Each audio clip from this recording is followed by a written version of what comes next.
모두의 마음과 염원이 마침내 하나로 이어지면서 마침내 수백 년간 이어져온 혈귀의 시조 키부츠지 무잔을 완전히 처단하는 데 성공했습니다.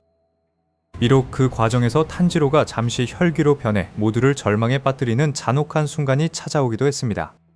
하지만 시노부가 마지막으로 남겨두었던 여분의 약과 탄지로가 제발 살아 돌아와 주기를 간절히 바랐던 동료들의 처절한 부르짖음이 기적을 만들었습니다. 소중한 사람들의 눈물겨운 도움 덕분에 탄지로는 다시 온전한 인간의 몸으로 무사히 돌아올 수 있었고 세상은 길고 긴 밤을 끝내고 평화를 맞이했습니다. 치열했던 싸움이 모두 끝난 뒤 부상병들이 모여있는 나비저택의 마당에는 아름다운 벚꽃이 흐드러지게 만개해 있었습니다. 온몸에 심각한 부상을 입고 치료 중이던 탄지로는 창밖으로 흩날리는 벚꽃잎을 바라보며 이전과는 확연히 달라진 평화로운 세상의 공기를 느끼고 있었죠. 인간을 무차별적으로 잡아먹던 잔혹한 혈귀들은 마침내 이 세상에서 완전히 사라졌지만 그 달콤한 평화의 대가로 너무도 많은 동료를 잃어야만 했습니다. 그럼에도 불구하고 가슴에 깊은 상처를 지닌 이들은 이 몸의 내일이라는 시간이 찾아오는 한 어떻게든 꿋꿋하게 살아가야만 했습니다. 무장과의 치열한 사투 속에서 잃어버렸던 탄지로의 실명된 눈과 잘려나간 한쪽 팔은 그가 잠시 혈귀화되었을 때 일시적으로 재생된 상태였습니다. 하지만 다시 기적적으로 인간으로 돌아오게 되면서 세포들이 모두 굳어버려 재생된 눈과 팔은 더 이상 재구실을 하지 못하는 상태가 되고 말았습니다. 네즈코는 침대 곁에 앉아 그런 탄지로의 불편한 몸 상태를 무척이나 염려하며 오빠의 손을 따뜻하게 감싸 주었습니다. 하지만 탄지로는 정작 자신의 망가진 몸보다도 혈귀로 폭주했을 당시에 자신이 상처 입혔던 동료들에게 미안한 마음만을 가득 품고 괴로워했습니다. 이야기를 듣던 네즈코는 그런 과거를 신경 쓰며 오빠를 원망할 사람은 단 한 명도 없다며 다시는 그런 미안하다는 말은 하지 말라고 단호하게 화를 냈습니다. 탄지로를 세상에서 가장 소중한 사람이라고 생각하는 수많은 동료에게는 그가 그저 살아서 곁으로 돌아와 준 것만으로도 감당할 수 없을 만큼 큰 기쁨이었습니다. 마음을 추스른 네즈코는 며칠 전 저택으로 호련히 찾아왔었던 신비로운 소년 유시로와의 대화 내용을 탄지로에게 나직하게 들려주기 시작했습니다. 유시로가 분석하기를 탄지로가 무잔의 모든 독한 피와 강력한 힘을 강제로 이어받았음에도 불구하고 기적적으로 인간으로 돌아올 수 있었던 구체적인 이유가 있었습니다. 그것은 바로 세상을 떠난 시노부가 온 힘을 다해 조제해둔 특수약이 제때 작용했던 것과 폭주하는 탄지로가 가장 먼저 물었던 대상이 다름 아닌 네즈코였기 때문이었습니다. 네즈코는 이미 과거에 한번 스스로 혈귀가 되었다가 완벽하게 인간으로 되돌아온 특이 체질이었기에 그녀의 몸속에는 무잔의 세포에 대항할 강력한 항체가 생성되어 있었습니다. 유시로는 만약 고인이 된 시노부의 약이나 네즈코의 특수 항체 중 단 하나라도 존재하지 않았다면 탄지로는 결코 돌아오지 못했을 거라며 대단히 운이 좋았다고 평했습니다. 사실 유시로가 덧붙인 바로는 탄지로는 혈귀가 되자마자 순식간에 약점인 태양을 극복했을 만큼 혈귀로서의 무서운 소질이 무잔이나 네즈코보다 훨씬 뛰어났었다고 합니다. 그럼에도 불구하고 마지막 한계 직전까지 자신의 고결한 이성과 인간의 자아를 완전히 잃지 않고 버텨낸 탄지로의 정신력을 유시로는 진심으로 깊이 칭찬해 주었습니다. 무뚝뚝하고 차갑기만 했던 유시로의 가슴 벅찬 칭찬을 전해들은 탄지로는 울컥 쏟아지는 뜨거운 눈물을 참지 못하고 두 눈을 붉혔습니다.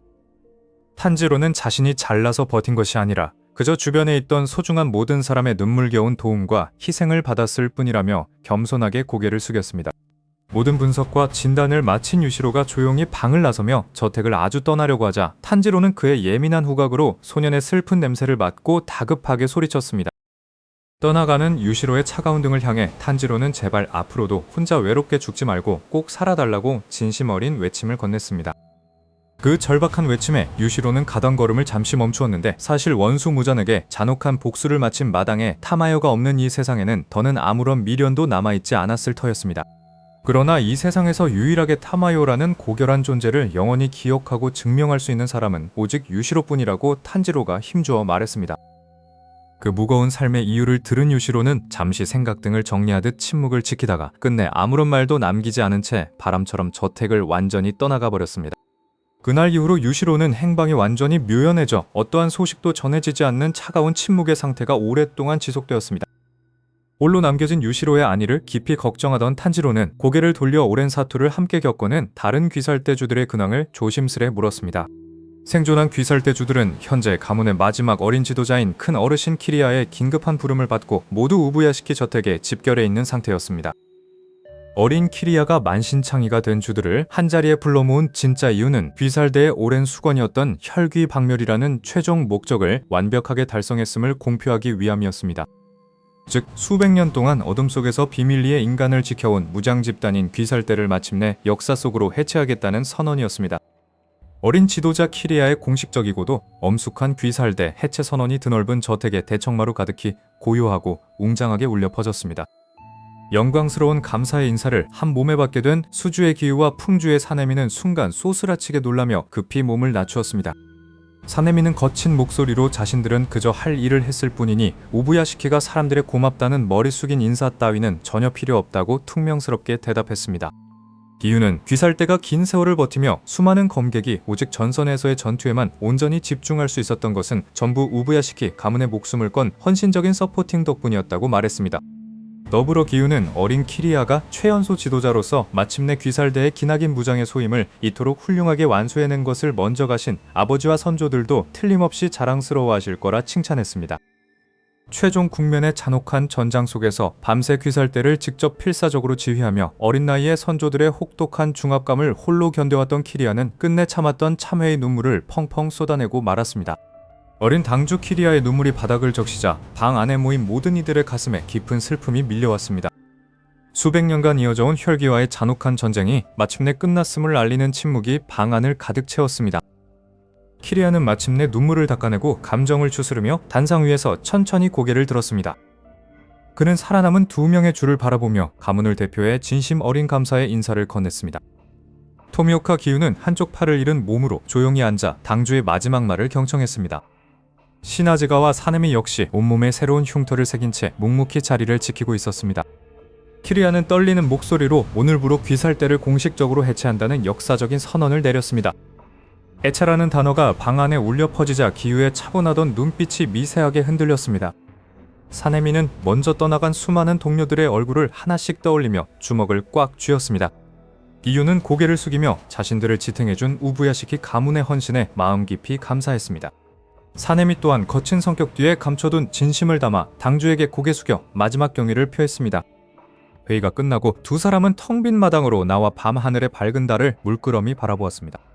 항상 대립하던 두 사람은 말없이 서로를 쳐다본 뒤 마침내 부드러운 미소를 교환했습니다. 한편 나비저택의 밝은 병실에서는 탄지로가 침대 위에 앉아 창밖의 풍경을 구경하고 있었습니다. 네즈코는 완전히 인간의 모습으로 돌아와 오빠의 침대 옆에서 과일을 정성스럽게 깎고 있었습니다.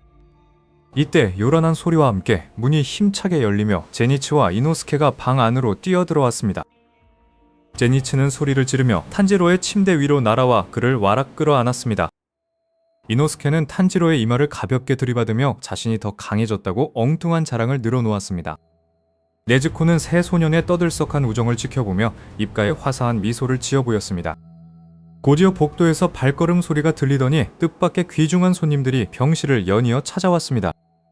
은퇴한 음주우즈의 텐게는 화려한 옷을 차려입고 그의 새 아내와 함께 웃으며 입장했습니다.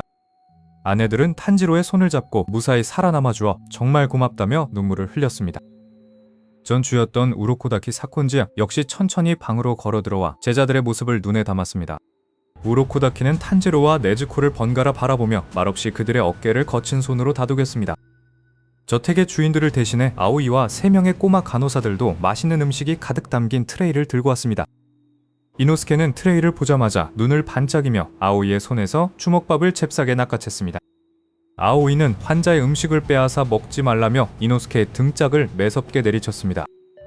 방 안은 오랜만에 공포와 긴장감 대신 유쾌한 웃음소리로 완벽하게 가득 채워졌습니다. 시간이 흘러 오후가 되자 사람들은 하나둘씩 마당으로 나가 시원한 바람을 쐬기 시작했습니다. 탄지로는 마당 한편에 피어난 나비저택의 꽃들을 보며 숨진 시노부와 카나에를 조용히 기렸습니다. 멀리서 카나오가 동전이 아닌 자신의 마음바탕으로 피어난 정원을 묵묵히 바라보는 모습이 보였습니다. 탄지로는 카나오에게 천천히 다가가 인사를 건넸고 그녀는 고개를 돌려 화사하게 웃어주었습니다. 마당에서는 제니츠가 네즈코에게 계속해서 말을 걸며 자신의 활약상을 필사적으로 과장하고 있었습니다. 이노스케는 마당 한복판에서 나비저택 아이들과 함께 나무칼을 들고 대결놀이를 벌였습니다. 우즈이는 이 모든 평화로운 광경을 멀리서 지켜보며 품속에서 술병을 꺼내 한 모금 들이켰습니다. 그는 마침내 아이들이 귀살대라는 무거운 짐을 벗고 평범한 인간으로 돌아왔음을 확신했습니다. 밤이 깊어지자 저택 안대형 주방에서는 대규모 축하 연회를 위한 맛있는 냄새가 풍겨나오기 시작했습니다. 모두가 한자리에 모여 서로에게 음식을 권하고 술잔을 부딪히며 끝없는 대화를 이어나갔습니다. 탄지로는 마침내 동료들의 얼굴마다 피어난 미소를 보며 가슴속 깊은 안도감과 감사함을 느꼈습니다. 하지만 즐거운 연애가 절정에 달했을 때 탄지로는 가슴속 깊은 곳에서 정체 모를 기묘한 통증을 미세하게 느끼기 시작했습니다. 그의 시야가 한순간 크게 흔들리며 인간으로 돌아왔을 터인 몸 안에서 무언가 불길한 기운이 꿈틀거리는 기분이 들었습니다. 탄지로는 동료들이 눈치채지 못하도록 다급히 자리에서 일어나 어두운 복도 밖으로 몸을 숨겼습니다. 거친 숨을 몰아쉬며 자신의 손을 쳐다보자 아주 찰나의 순간 손끝이 기괴한 보랏빛 혈귀의 형상으로 변했다가 이내 사라졌습니다. 무잔의 세포가 완전히 소멸하지 않고 그의 육체 깊은 곳에 여전히 살아 숨쉬고 있는 것일지도 모른다는 극도의 불안감이 그의 영혼을 엄습했습니다. 심장 깊은 곳에서 꿈틀거리는 무잔의 환영은 탄지로의 숨통을 조여오며 끝없는 악몽의 잔상을 만들어냈습니다. 등 뒤를 스치는 서늘한 바람마저도 마치 혈귀의 잔재가 살아 숨쉬는 듯한 착각을 불러일으켰습니다. 하지만 다음날 아침 눈부시게 쏟아지는 햇살은 그 모든 어둠의 환각을 부드럽게 걷어가 주었습니다. 탄지로는 마침내 길었던 치료 생활을 끝내고 그리운 고향 산골로 돌아가기 위한 채비를 서둘렀습니다. 인간의 모습으로 완전히 돌아온 네즈코는 오빠의 곁에서 화사한 미소를 지으며 짐을 함께 챙겼습니다. 지제니츠와 이노스케 역시 그들의 새로운 여정에 동행하기 위해 각자의 무기를 정돈하며 준비를 마쳤습니다. 나비저택의 의료진들과 남겨진 동료들은 대문 앞까지 나와 4사람의 앞날을 축복하며 배웅했습니다. 4사람은 등을 돌려 마침내 혈귀의 위협이 완전히 사라진 넓은 세상의 길목으로 첫 발을 내디뎠습니다. 숲길을 따라 걷는 동안 들려오는 새들의 지저귐은 더 이상 피비린내 나는 전쟁이 없음을 증명하는 듯했습니다. 이노스케는 오랜만에 마주한 넓은 자연에 흥분하여 길가에 피어난 꽃들을 꺾으며 앞장서 달려나갔습니다. 제니츠는 징징거리면서도 네즈코의 보폭에 맞추어 천천히 걸으며 다정한 눈빛으로 그녀를 바라보았습니다. 산등성이를 오를수록 탄지로의 마음속에는 가족들과 함께 행복했던 옛 기억들이 아련하게 떠올랐습니다. 마침내 수년 만에 다시 마주한 카마도 가문의 옛집은 퇴색된 나무벽과 먼지 쌓인 지붕으로 서 있었습니다. 문 앞에 서자 그날의 비극이 일어났던 차가운 겨울날의 기억이 선명하게 되살아나 탄지로의 가슴을 찔렀습니다. 네즈코는 오빠의 떨리는 손을 두 손으로 꼭 맞잡으며 이제는 괜찮다는 듯 고개를 끄덕였습니다. 집 뒤편에 나란히 세워진 가족들의 소박한 무덤가에는 거친 풀들이 무성하게 자라나 있었습니다. 탄지로는 무릎을 꿇고 앉아 차가운 무덤 돌을 어루만지며 끝내 참았던 눈물을 흘려보냈습니다. 네즈코 역시 무덤 앞에 주저앉아 먼저 떠나간 어머니와 동생들의 이름을 부르며 어깨를 들썩였습니다. 두 남매는 마침내 혈기가 없는 세상을 만들고 살아 돌아왔음을 하늘에 계신 가족들에게 고했습니다. 언제나 소란스럽던 제니츠와 이노스케도 이때만큼은 묵묵히 뒤에 서서 경건하게 고개를 숙였습니다. 이도를 마치고 일어선 탄지로의 얼굴에서는 슬픔이 가시고 맑고 단단한 결의가 피어올랐습니다. 다음 날부터 4사람은 오랫동안 방치되어 허물어져 가던 집을 함께 수리하기 시작했습니다. 이노스케는 자신의 넘치는 힘을 과시하듯 거대한 통나무를 가볍게 짊어지며 소리를 질렀습니다. 제니츠는 툇마루의 먼지를 털어내며 툴툴거렸지만 손놀림만큼은 누구보다 빠르게 움직였습니다. 네즈코는 해묵은 이불과 옷가지들을 마당의 커다란 대야에 넣고 발로 밟으며 빨래를 도왔습니다. 새롭게 단장된 카마도 가문의 집은 서서히 온기를 되찾으며 사람 사는 냄새를 풍기기 시작했습니다. 저녁 시간이 되자 부엌에서는 네즈코와 탄지로가 함께 준비한 맛있는 요리 냄새가 번져나갔습니다. 4사람은 커다란 밥상에 둘러앉아 고슬고슬하게 지어진 흰쌀밥과 반찬을 아낌없이 나누어 먹었습니다. 이노스케는 양손에 생선을 쥐고 개걸스럽게 먹어치우며 자신의 먹성을 자랑했습니다. 그 모습에 화가 난 제니츠가 소리를 지르며 예의를 지키라고 꾸짖는 소리가 온 집안에 울려 퍼졌습니다. 탄지로와 네즈코는 그 유쾌한 다툼을 바라보며 참지 못하고 소리내어 크게 웃었습니다. 험난한 사투를 거쳐온 그들에게 이 평범하고 소란스러운 밥상이야말로 진정한 구원이자 행복이었습니다. 밤이 깊어지자 마당으로 나온 탄지로는 밤하늘을 가득 수놓은 수많은 별들을 바라보았습니다. 전쟁터에서 먼저 떠나보낸 수많은 주들과 귀살대 동료들의 얼굴이 별빛 속에서 아른거렸습니다. 탄지로는 그들의 고귀한 희생 덕분에 자신들이 지금 이곳에서 살아갈 수 있음을 다시 한번 가슴에 새겼습니다. 네즈코가 방에서 나와 탄지로의 어깨에 따뜻한 담요를 덮어주며 그의 곁에 조용히 앉았습니다. 두 사람은 아무런 말도 하지 않았지만 서로의 체온을 느끼며 기나긴 여정의 끝을 실감했습니다. 이제 그들의 앞날에는 오직 평화와 소박한 일상만이 영원히 계속될 것처럼 보였습니다. 하지만 그 순간 마당 한 구석에 심어두었던 알 수 없는 푸른빛의 꽃봉오리가 기이한 소리를 내며 뒤틀리기 시작했습니다. 산기슭에서부터 불어오는 알 수 없는 기괴한 바람과 함께 탄지로의 부러진 칼날 끝에서 불길한 진동이 다시금 시작되었습니다. 탄지로는 부러진 칼날 끝에서 전해지는 미세한 진동을 느끼며 급히 검자루를 고쳐 잡았습니다. 산자락을 타고 내려오는 차가운 바람은 마치 과거의 잔재가 다시 살아난 듯한 착각을 불러일으켰습니다. 이노스케 역시 본능적으로 허리를 낮추며 멧돼지 같은 감각으로 주변의 공기를 날카롭게 들이마셨습니다. 하지만 그 진동의 정체는 혈귀의 기척이 아니라 마당 구석에서 부서진 고철 더미를 밟고 미끄러진 제니츠의 발길질이었습니다. 긴장이 풀린 탄지로는 가슴을 쓸어내리며 칼을 내려놓았고 비로소 세상에 혈귀가 완전히 사라졌음을 다시금 깨달았습니다. 며칠 후 집 마당에는 귀살대 동료들이 보낸 전령 까마귀들이 반가운 편지를 입에 물고 연이어 날아들었습니다. 기유가 보낸 편지에는 그가 전보다 훨씬 자주 웃으며 평화로운 마을을 여행하고 있다는 소식이 담겨 있었습니다. 사내미가 투박한 글씨로 적어보낸 편지 안에는 무뚝뚝하지만 탄지로의 건강을 염려하는 진심이 가득 묻어났습니다. 우즈이 텐겐과 그의 아내들이 보낸 화려하게 꾸며진 편지는 봉투를 열자마자 달콤한 향기를 풍겼습니다. 탄지로는 한자 한자 소중히 적힌 편지들을 가슴에 품으며 흩어져 있는 동료들과 여전히 하나의 마음으로 연결되어 있음을 느꼈습니다. 한편 마당 한 구석에서는 이노스케가 편지를 가져온 까마귀에게 자신이 직접 캔 커다란 고구마를 건네며 으스대고 있었습니다. 제니츠는 매일 아침 네즈코의 곁을 맴돌며 그녀의 가사 노동을 돕기 위해 온갖 유난을 떨기 바빴습니다. 네즈코가 건네는 작은 미소 하나에도 제니츠는 세상을 모두 얻은 듯한 표정으로 마당을 질주하곤 했습니다. 이노스케는 그런 제니츠를 한심하다는 듯 쳐다보며 우람하게 들어올린 주먹으로 그의 뒤통수를 가볍게 쥐어박았습니다. 내 사람은 매일 저녁 커다란 밥상에 둘러앉아 따뜻한 된장국과 쌀밥을 나누며 소박한 행복의 맛을 음미했습니다.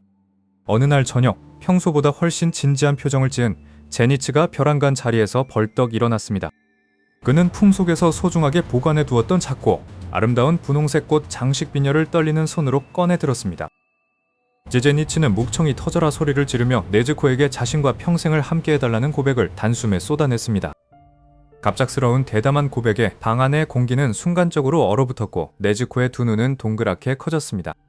옆에서 닭다리를 뜯던 이노스케는 입안 가득 음식을 우물거리며 상황을 전혀 이해하지 못하겠다는 표정을 지었습니다.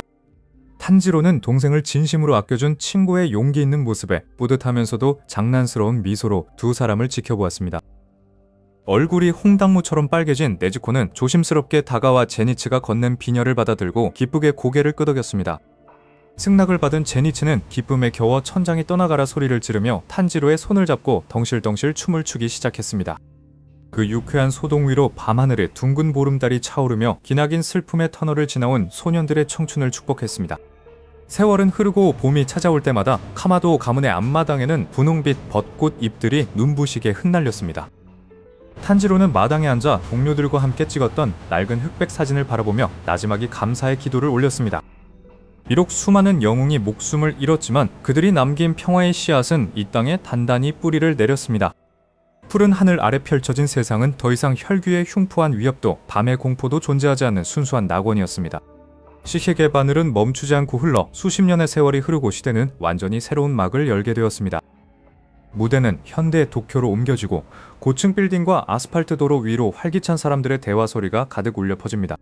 저 멀리서 탄지로를 쏙 빼닮은 붉은 머리의 고등학생 소년이 가방을 메고 골목길을 힘차게 뛰어나왔습니다. 그 소년의 이름은 카마도 수미히코였으며 그는 전생에 탄지로가 지녔던 그 맑고 고든 영혼을 그대로 이어받아 살아가고 있었습니다. 수미히코의 옆에는 제니츠와 네즈코의 모습을 꼭 닮은 남매인 아가츠마 요시테루와 토코가 티격태격하며 걷고 있었습니다. 길 건너편 고층 빌딩의 대형 전광판에는 세계적인 식물학자로 성공한 해시비라 이노스케의 후손이 푸른 피아나를 발견했다는 뉴스가 나오고 있었습니다. 횡단보도에서는 경찰 제복을 멋지게 차려입은 시나즈가와 사네미와 게냐의 환생이 사이좋게 순찰차를 타고 지나갔습니다. 근처 카페 창가 자리에는 토미오카 기우와 사비토, 마코모가 환한 미소를 지으며 즐겁게 파르페를 나눠 먹고 있었습니다. 렌고쿠 쿄주로를 꼭 닮은 열정적인 체육교사는 학생들을 향해 우렁찬 목소리로 인사를 건네며 아침마당을 활보했습니다. 수많은 이들의 숭고한 희생으로 세워진 이 현대사회에서 그들의 영혼은 마침내 아픔 없는 완벽한 행복을 누리고 있었습니다. 수미이코의 집 현관문 옆에는 먼 옛날 탄지로가 사용했던 낡은 귀걸이와 전설적인 일륜도가 가문의 소중한 갑오로 묵묵히 자리를 지키고 있었습니다. 악귀를 멸하고 인간을 구했던 위대한 영웅들의 이야기는 찬란한 평화가 되어 영원히 멈추지 않을 행복한 내일로 계속해서 이어집니다.